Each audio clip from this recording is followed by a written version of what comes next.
Good evening, Waleed. Am I pronouncing your name correctly? Yeah, All right, perfect. How are things on your side?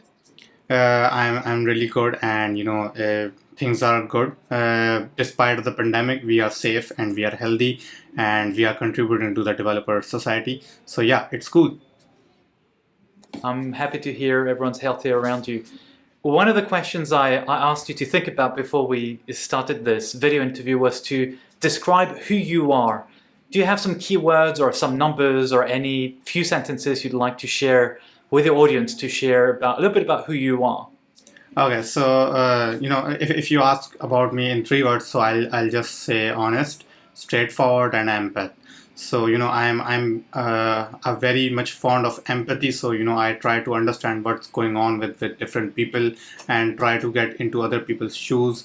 And Google and this whole developer community, this whole platform, it's very much encouraging to to understand empathy and to help others and reach out to people and see what's going on with them. Thank you. What led you to write quite a number of blog posts? I've noticed you've drafted and written and published a number of blog posts specifically about Flutter. Maybe you cover other technologies as well. What led you to start sharing all this? Okay, so when I was a junior developer, so I always used to Google things and and search for the solutions on the internet. So once I found I got into a problem which took me around 4 days to solve it. So then I thought that why someone else should spend 4 days in solving the same problem. So I wrote something regarding that, so that other developers don't spend a lot of time in order to solve that. So that started me some that gave me some motivation to write more stuff, so that I when I get help from the internet, I should give back. So that's the whole idea. When you started coding and using Flutter or other tools, what surprised you the most when you started using Google technologies or as you were using these various Google products? Is there anything that surprised you? Anything you found maybe challenging or surprisingly easy on the other side?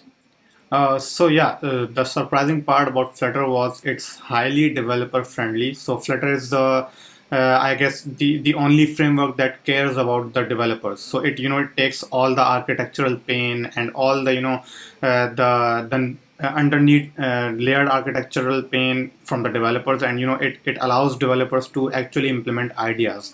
So it's really developer friendly, it's really fast, and you can build really cool apps in record time and short time. So yeah, that's one thing.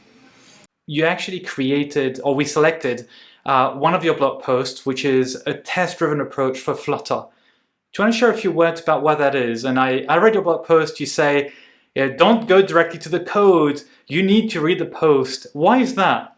Why can't Okay. people just copy the code? Explain to us, what is that test-driven approach? Okay, so if why I said that, because the code is running code. So the whole approach is how you code. Like, it's not about the end result. It's about how you reach to that end result. So it's all about you write tests first. You write failing tests first, and then step by step compile the errors, and then you write more production code. So it's all about the way that you reach to the end. It's not about the end. So if even if you copy the code at the end, so it's going to help, it's not going to help you anywhere. So you need to understand the process through which you reach that final stage. Yeah, so that's why I wrote that. What is the test-driven approach? Could you explain what that is a bit more? Yeah, so a test-driven approach says that you need to write only the production code till that time whenever the code starts giving errors. So you only write code which gives errors, and then you resolve those errors. Then you write only that much amount of code which gives you errors. The first error that you get, you stop writing production code at that time, and then you resolve that error. So it's that this is the whole process. It repeatedly goes, and then you end up having a gripped and a more stable solution when you use that approach. What led you to write about this blog post, specifically this one around this test-driven approach? What led you to come to this? I was very much fond of how people do test driven development, how it's, how typical it is, or how much, it's the complexity. So when I tried it myself, and then I read about the psychology of, test driven development, so I was pretty much fond and pretty much surprised by the simplicity and by the approach that it uses. So I decided to write about it and let the other developers follow the same process. You mentioned to me just before this recording that you prepared a demo. Is this the demo that you want to showcase? Yeah. So yeah, All right. let me just share my screen, and I'll just show you Perfect. the demo. So this is a code that was already there in the article. So I'm not using this code now. I'm writing just another code. So for suppose we want to write a password validator test. So we want to write a class that validates our password. Very short class, single line code, nothing fancy. So we can either write it directly. We can create a class, write a function, and which returns, the true or false for the test for the password that you gave. But if you want to use test driven approach, then you write only that amount of code which produces some errors. So for suppose in a business perspective, we want a class that is called password validator. So we will write just this password validator equals to password validator. This is a code that I wrote. Now it's giving me errors because password validator doesn't exist. So we stop writing more code now. So we won't write more code unless these errors are gone. So what we'll do, we'll just create a class. We'll just ask the IDE, because it's all IntelliSense. We created this class. So now our errors are gone. So whatever the error was there, we are gone. So now we can produce more code. So let's just say that we want a boolean which says is correct, and this should be false in the beginning, and we want is correct to be set by this password validator. So password validator dot validate password. We send a string for suppose hello 123. Now this is more production code that gives some error. So now we stop writing code here. Now we'll just fix this error.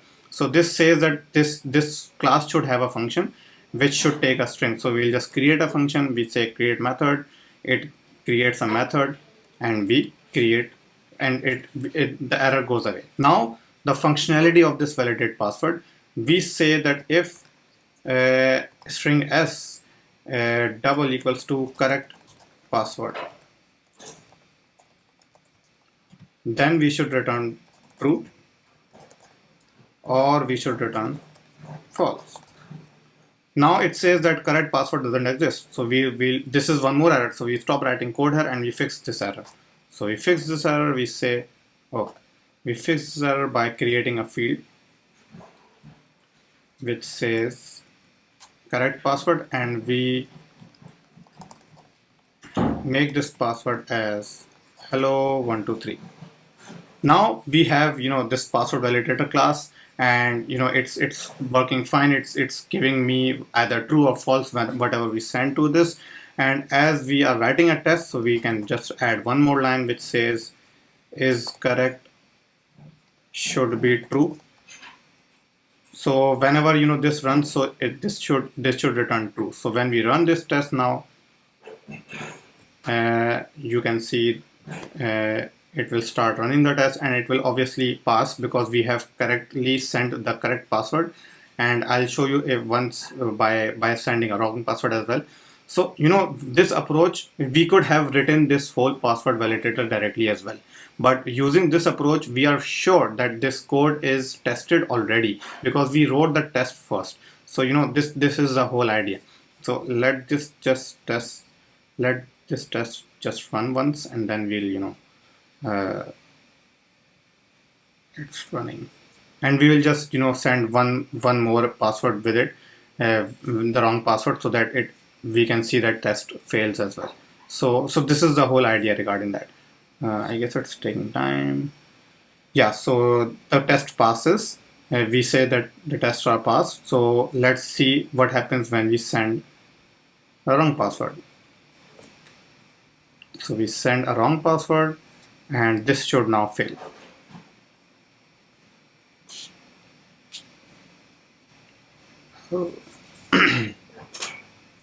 So we are not now we are not testing the code because we have written the tests already. So that is one more advantage of this, that when you write tests first, you don't need to again and again test whether the code is working fine or not. It you are pretty much sure that it works fine.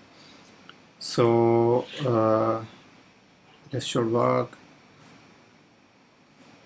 Give it a few seconds more, and yeah. So you see the password, the test fails because the password is wrong. So this was the whole idea regarding test-driven development, and you saw the demo and how things work and how that is the approach that I was trying to explain in the article, that you don't need to jump directly to the code because it's all the same. It's the approach that matters. Thank you, Waleed. This is, I think, a very clear explanation of a step-by-step approach to testing your code. What advice would you give to a developer who wants to start with Flutter or any other Google technology you may have played with? Is there any advice you'd like to give? Yeah, so I always, I tell everyone that learning is subjective. So, I am learning from one way and people can learn other ways. So, you need to find, I would like to advise all the people that you need to find your way that suits you. So that can be YouTube videos, that can be Udemy courses, that can be articles, that can be, written code, whatever, GitHub or Stack Overflow. So you need to find that one suitable thing for you, and then you need to jump towards the learning. So I'm not a video guy, so I don't I don't find much comfortable learning through videos, so I go for articles or written code. So that's my way. So you find your way, and then you from preference, if you ask me, I would suggest that whatever Google technologies you're learning, go for the official documentation. That's the best place to start. Conversely, is there any piece of advice that you think is the worst one you've ever heard in our industry when it comes to coding? Is there something that you think is really terrible that people keep on saying? Make it work. Make it work. What do you mean? Yeah, just make it work. Don't care about how it's written, how the code is written, good or bad. Just make it work. Oh. So that's the worst advice that I could get. That's fair. That's fair. Yeah. What excites you going forward when it comes to various Google technologies? Is there a specific piece that you'd like to play with, a new version of an SDK or an API that you're looking forward to? I'm curious if there's something that you're keen to try out and what that is.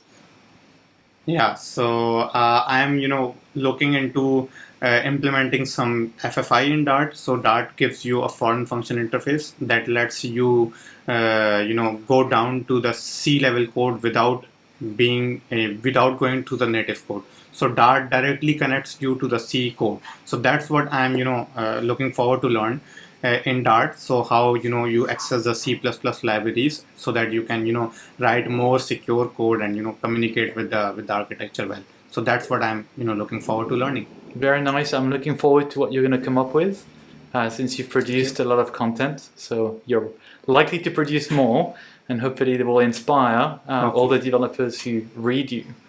Waleed, any final few words for developers out there? Anything you'd like to share?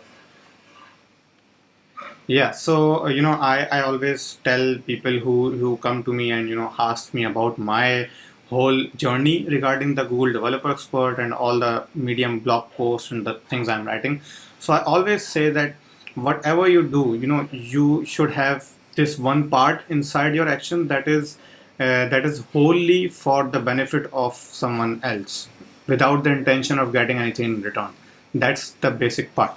So I always try to whatever I'm doing, I always try to keep some part inside my work which is for the others, without expectation of anything in return. That's unconditional help.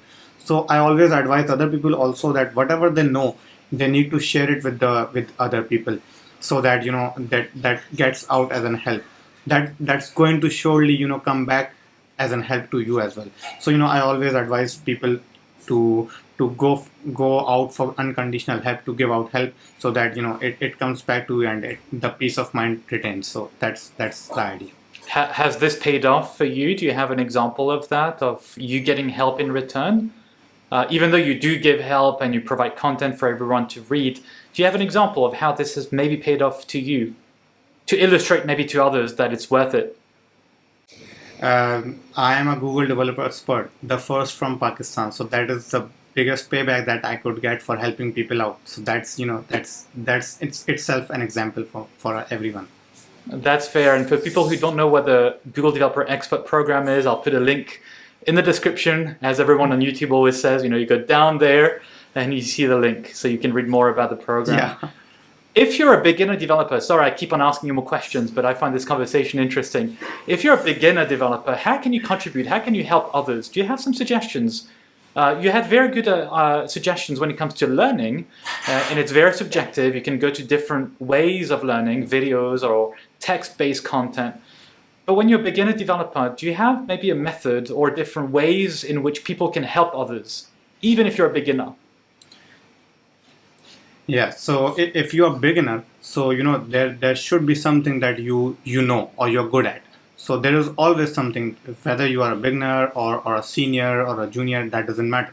There is something that you are good at, that you can contribute to, that you can share with other people, which other people get benefited from. So as a beginner, you need to find that thing which you are good at, and then you need to showcase that, and then you need to make other people learn that skill. So you must have, everyone has some skill which is which they are good at, and it seems like they are doing it effortlessly. So you need to find that out inside yourself, what you are good at, and then you need to share it with others and make them learn, so that you can get in return what they are good at. So that's how a beginner can help, even if they're learning. Excellent. Thank you for all your wisdom, Waleed. That's the end of our interview. Thank you very much. Thank you so much.